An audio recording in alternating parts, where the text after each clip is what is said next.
The Camino Diaries by David Moskow. I started filming the Camino Diaries back in March of this year, 1999.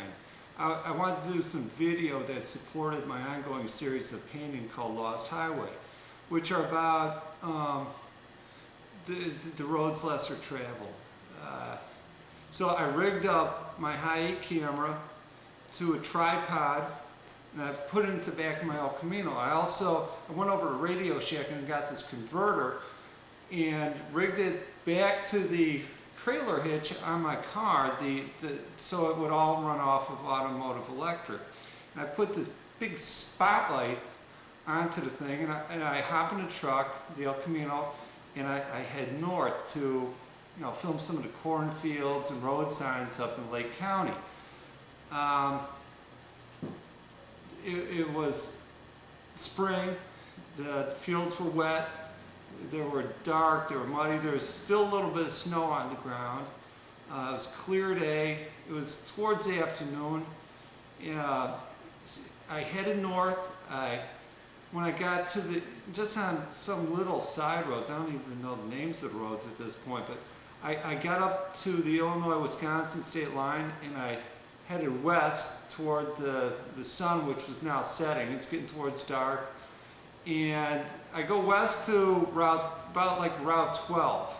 And by this time it's dark, it's evening, and I decided, well, I've shot probably an hour footage, it's about time to head home. So I head south on Route 12, and I'm heading through Fox Lake. So I get to Fox Lake, and this cop pulls me over.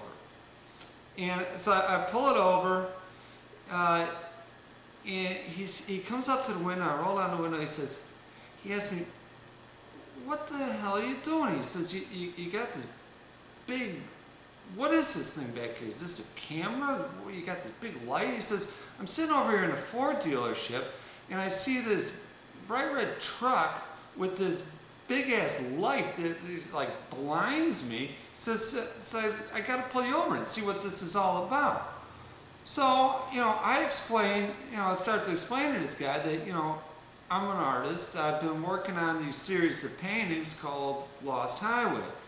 And this video I'm shooting is in support of these paintings. I'm trying to get some footage of cornfields, of road signs, of some of the vistas and venues that aren't seen by the American traveling public, who have relegated themselves to the interstate, to the guardrails and the infrastructure and the signs and the Wendy's and the McDonald's and have really gotten away from some of the roads lesser traveled.